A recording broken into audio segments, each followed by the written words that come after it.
जो है किसी जीव को बिना निषेचन के तैयार करते हैं और वह बिल्कुल मातृ जीव के समान होता है, मातृ कोशिका के समान होता है, उसे हम क्लोन कहते हैं।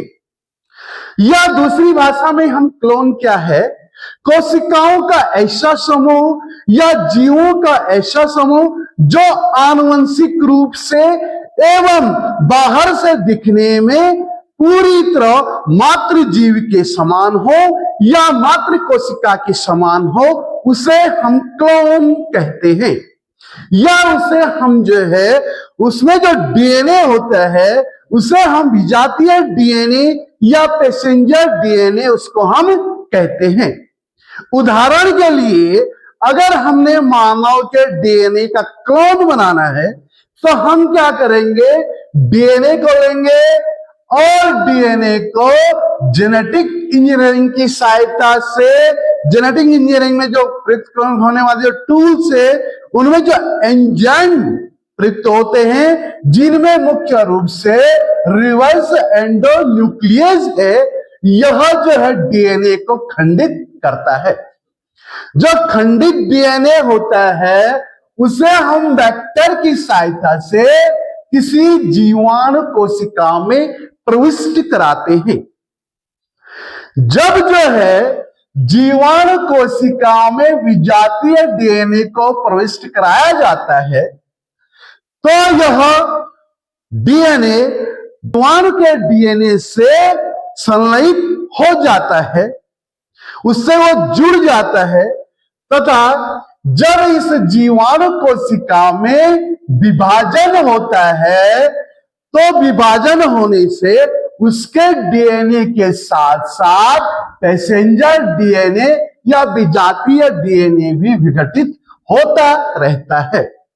जिससे हमें जो है नए नए डीएनए खंड प्राप्त होते रहते हैं। जो ये नए डीएनए खंड हैं ये बिल्कुल मात्र डीएनए के समान थे। तो इस प्रकार से हमने इनसे जो है क्लोन तैयार कर सकते हैं, अर्थात जो ये प्राप्त हुआ है, जो ये डीएनए खंड प्राप्त हुआ है वो मात्र डीएनए के समान था। तो इसके लिए हम क्या करते हैं, किसी भी डीएनए को जो खंडित डीएनए है उसको एंजाइम की सहायता से जब हम क्लोन तैयार करते हैं, यह क्लोन मातृ कोशिका के समान लक्षण वाला होता है, मातृ कोशिका के समान दिखने वाला होता है। आपको बता दें कि सर्वप्रथम हमने जो है किसी जीव का जो क्लोन बनाया था वो डॉली नामक भेड़ का क्लोन बनाया था। उसका जो है जो डीएनए लिया गया उसी के डीएनए के जैसा दूसरा डीएनए तैयार करके और नई भेड़ हमने प्राप्त की जो कि बिल्कुल जो है मातृ भेड़ के समान थी। तो इसके लिए हम जो है जो विजातीय डीएनए है या जो पैसेंजर डीएनए जो प्राप्त किया जाता है इसके पूरी तरह जो लक्षण होते हैं वो मातृ कोशिका के समान होते हैं। हम जो है नए डीएनए को कैसे प्राप्त कर सकते हैं, इसकी विधि भी है। हमारे पास मैसेंजर आरएनए है। मैसेंजर आरएनए का जो ये 5s और 3s वाला हिस्सा है, 3s वाले हिस्से पे एडेनोसिल समूह लगे हुए हैं और यह मैसेंजर आरएनए का हम जो है खंडित करते हैं और यह मैसेंजर आरएनए के साथ डीएनए के रज्जु, मैसेंजर आरएनए का जो 5 to 3s वाला हिस्सा था इससे डीएनए का जो रज्जु होता है 3 to 5s वाला, इसको हम जोड़ देते हैं और यह जोड़ने का कार्य जो मैसेंजर आरएनए के साथ हम जो है डीएनए का संकर कराते हैं, तो अब जो है जो मैसेंजर आरएनए है वह जो है एंजाइम की सहायता से रिवर्स एंडोन्यूक्लियस है, इसकी सहायता से यह मैसेंजर आरएनए खंडित हो जाता है। जो खंडित मैसेंजर आरएनए है इसके साथ जब डीएनए का दूसरा हेलिकेज जुड़ता है तो डीएनए का जो पहला हेलिकेज था 5 to 3s वाला हिस्सा यह भी खंडित इसको भी हम खंडित कर देते हैं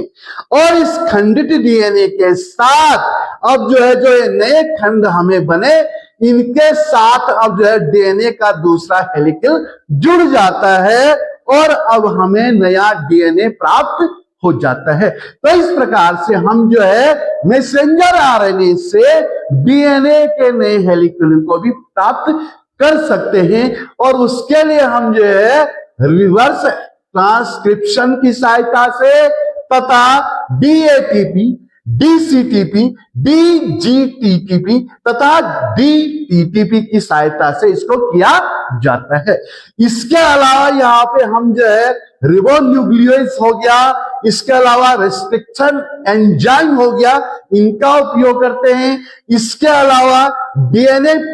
पॉलीमरेज एंजाइम का उपयोग इसमें किया जाता है। इसके अलावा डीएनए लाइगेज एंजाइम का उपयोग इसमें किया जाता है। तो कहने का मतलब यह है, जब हम जो है मूल डीएनए से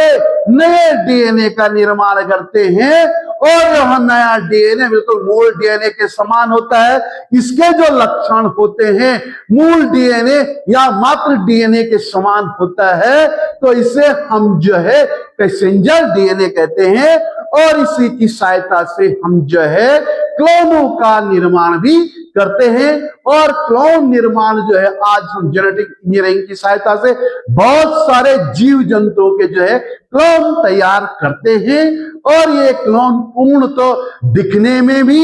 और गुणों में भी जो है मातृ कोशिका के समान होते हैं या मातृ जीव के समान हो सकते हैं।